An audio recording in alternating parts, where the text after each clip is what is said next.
The relationships that matter are the ones you create. Hey, I am Chuck the bureaucrat, and to understand what's about to happen to Major Carter, I gotta reintroduce you to Sherry. You first met Sherry when we were talking about little old ladies in tennis shoes.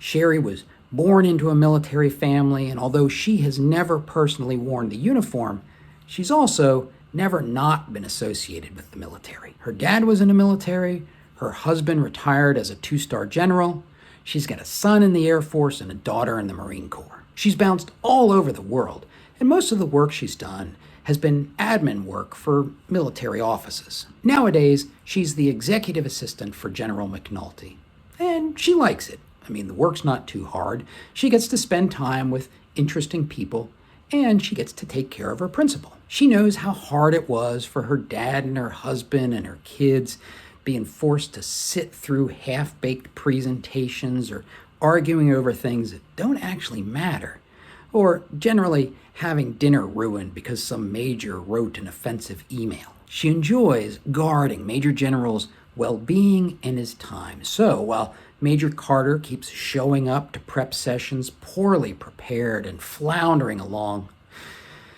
Sherry is starting to find it hard to watch. You see, there's this particular policy under review, and for some reason, General McNulty really cares about it. But Major Carter is the action officer, and he is just making a mess of it. So after one particularly sour presentation, Sherry has had enough, and she follows Major Carter to the break room. She corners him and says, "What are you doing?"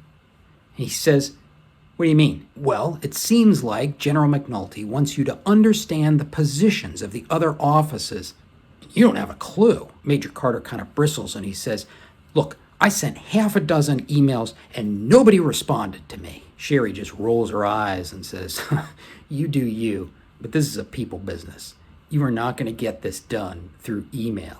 You need to work your connections." Major Carter throws his hands up and he says, "That's what everybody says, but I don't have any contacts." Sherry says, "So make some." Carter just glares at her. But hey, this is Sherry.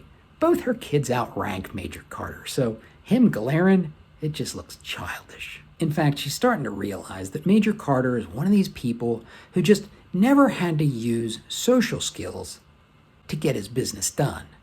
So she lowers her voice and says, "You want to know how?" Carter kind of looks around and he leans in and he says, "Yeah, all right. The trick is you want to have done them more favors than they've done for you." And right away, Carter is skeptical. He's like, "How do you do that?" The very first time you meet them, you define the relationship as positive. You say something like, "I got a feeling you and I are going to get things done." And then you go, "People say nice things about you." Most people just take that at face value. Now, sometimes you are dealing with a real SOB and they know people don't say nice things about them behind their back. And they'll hit you with something like, "Who says nice things about me?" You just say, "People say you're a real straight shooter and you don't sugarcoat the truth." And Carter's like, "Yeah, but how do you do more favors for them than they do for you?" And Sherry's like, "I just told you. By showing respect, you start off with credit in the bank." And Carter goes, "Oh, so every time I send them an email, I should..." "Stop!" Sherry says, "Look, this building is easy to get around. Deal with them in person. Every time they send you an email, you go meet them in person. Every time you do that, you're building your bank of favors." Carter's like, "I don't have time for a meeting every time somebody sends me an email." It's not a meeting. You want to keep it as informal as possible. In fact, you want it to seem accidental. "Oh, informal, like talk to them about their family and stuff." Sherry tries not to sigh. "Well, it's good intuition, but don't spend time on the family. The Pentagon's not like a line unit. You're probably never going to see each other's families. Focus on them as a person, their well-being, how they're holding up. Try to get beyond their job and their duties." Carter's starting to buy into this, and he's like, "And then what?"